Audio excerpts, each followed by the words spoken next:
अस्सलामुअलैकुम क्लास। आज का हमारा लेक्चर है चैप्टर नंबर 9 ट्रांसपोर्ट का। टॉपिक पानी और आयंस को जज़ब करना यानी Uptake of water and ions, page number 206 पे। तो सबसे पहले हमारे पास पॉइंट आता है हमारे पास जड़ों का काम, कि जड़ों का पौधों में क्या किरदार होता है, क्या रोल होता है। तो जड़ें क्या करती हैं? जड़ें पौधों को मिट्टी में गाढ़ा रखने के अलावा भी दो काम करती हैं। पहला तो ये हो गया कि पौधे को मिट्टी में गाढ़ा रखती हैं, मतलब कि उसको गहराई में पौधे रखते ताकि वो पौधा न्यूट्रिएंट्स वगैरह हासिल कर सके। इसके अलावा उसके दो काम हैं, वो क्या हैं? किरदार अदा करती है।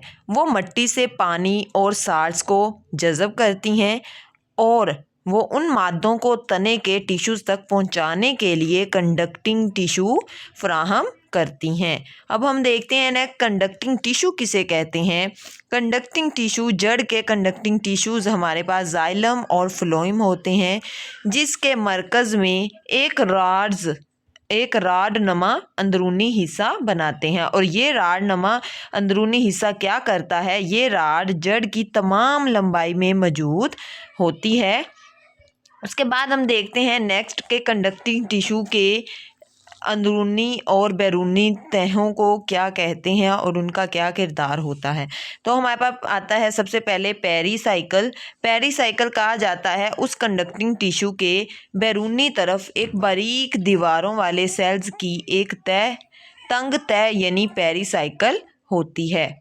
पेरीसाइकिल जो हमारे पास कंडक्टिंग टिश्यूज़ होते हैं, कंडक्टिंग टिश्यूज़ यानी जाइलम और फ्लोएम जो कि जड़ की लंबाई में मौजूद होते हैं, वो क्या करते हैं? उन कंडक्टिंग टिश्यू की बैरूनी तरफ एक बारीक दीवारों वाले सेल्स मौजूद होते हैं जो कि एक तंग तह, जिसे हम पेरीसाइकिल कहते हैं। उसके बाद हमारे पास आता है एंडोडर्मिस। सेल की एक सिंगल तह यानी एंडोडर्मिस इस पेरीसाइकिल को घेरे हुए होती है और इसी तह के बाहर वाली साइड की तरफ कोर्टेक्स का एक जोड़ा मौजूद होता है। कोर्टेक्स का एक चौड़ा इलाका मौजूद होता है। वो क्या करता है? ये बारीक दीवारों वाले बड़े बड़े सेल्स पर मुश्तमिल होता है। कोर्टेक्स क्या करता है? कोर्टेक्स के बाहर एपिडर्मल सेल्स की एक सिंगल तह होती है और जड़ों के पास छोटे छोटे रूट हेयर्स के गुच्छे भी मौजूद होते हैं, जो दरअसल क्या करते हैं? एपिडर्मस के सेल्स को तोसी करते हैं, बड़ा करते हैं, जगह देते हैं। उसके बाद हमारे पास नेक्स्ट आता है रूट हेयर का किरदार क्या है पौधे में। रूट हेयर्स पानी की एब्जॉर्प्शन के लिए वसी रकबा फ्राहम करते हैं, ज़्यादा रकबा फ्राहम करते हैं। ये मिट्टी के ज़रात के दरमियान खाली जगहों में बड़े होते हैं जहाँ पर पानी को छू रहे होते हैं और पानी एब्जॉर्ब कर रहे होते हैं, जज़ब कर रहे होते हैं। रूट हेयर्स के साइटोप्लाज्म में साल्ट्स की कंसंट्रेशन मिट्टी के पानी की निस्बत ज़्यादा होती है, क्योंकि रूट हेयर जो हैं वो बहुत ज़्यादा करीब होते हैं, वो पानी को ज़मीन से जज़ब कर रहे होते हैं। तो जो मिट्टी के पानी की निस्बत उनकी कंसंट्रेशन साल्ट्स की ज़्यादा होती हैं, जो रूट हेयर के साइटोप्लाज्म में मौजूद होते हैं। इसलिए पानी ओस्मोसिस के ज़रिए रूट हेयर्स में दाखिल होता है ताकि वहाँ से नमकियात वगैरह और साल्ट्स की कंसंट्रेशन को हासिल कर सके। मिट्टी से साल्ट्स भी रूट हेयर्स में डिफ्यूजन या एक्टिव ट्रांसपोर्ट के ज़रिए दाखिल होते हैं। मिट्टी से साल्ट जब रूट हेयर में डिफ्यूजन या एक्टिव ट्रांसपोर्ट के ज़रिए दाखिल होंगे तो रूट हेयर्स में दाखिल होने के बाद पानी और साल्ट सेल्स के दरमियान खाली जगहों या सेल्स के अंदर से गुजर कर क्या जाइलम टिश्यूज़ तक पहुंचते हैं। रूट हेयर से पानी और साल्ट्स वगैरह वो दरमियानी जगहों से और सेल्स के अंदर से गुजरते हुए कहाँ तक पहुंचते हैं? जाइलम टिश्यूज़ तक पहुंचते हैं। अब जाइलम टिश्यूज़ या जाइलम में पहुंचने के बाद पानी और साल्ट्स को पौधे की फ़िज़ाई हिस्सों तक पहुंचाया जाता है। इसके अलावा हमारे पास साइड पे ब्लॉक आता है जिसमें जाइलम और फ्लोएम टिश्यू में फ़र्क।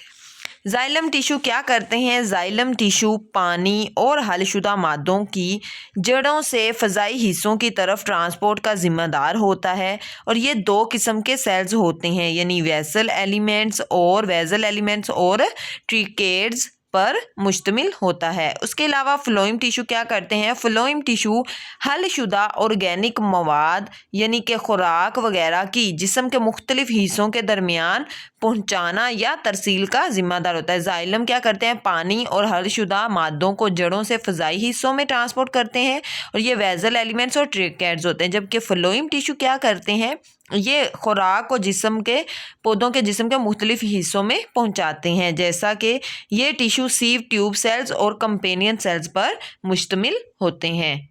उसके बाद हमारे पास एक टॉपिक आता है, ब्लॉक में पॉइंट दिया हुआ है वाटर पोटेंशियल क्या है। वाटर पोटेंशियल, पानी हमेशा ज़्यादा वाटर पोटेंशियल वाले इलाके से कम पोटेंशियल वाले इलाके की तरफ हरकत करता है या तरफ जाता है, तो उसे हम क्या कहते हैं? वाटर पोटेंशियल कहते हैं। इसका सल्यूट कंसंट्रेशन का मुतजाद रिश्ता है। वाटर पोटेंशियल सल्यूट कंसंट्रेशन के बिल्कुल ऑपोजिट होता है। क्यों? क्योंकि जो हमारे पास सल्यूट कंसंट्रेशन होती है, ये क्या कहता है? जहाँ सल्यूट कंसंट्रेशन में जहाँ ज़्यादा सल्यूट होगा, मतलब हाइपरटोनिक सल्यूशन होगा, हाइपरटोनिक ज़्यादा सल्यूट को कहा जाता है। हाइपरटोनिक सल्यूशन होगा वहाँ वाटर पोटेंशियल कम होगा और सल्यूट कंसंट्रेशन ज़्यादा होगी, क्योंकि उनका सल्यूट जो होगा वो क्या होगा? हाइपरटोनिक सल्यूशन होगा। उसके बाद हमारे पास नेक्स्ट टॉपिक आता है ट्रांसपाइरेशन। ट्रांसपाइरेशन किसे कहते हैं और इसका क्या फंक्शन है?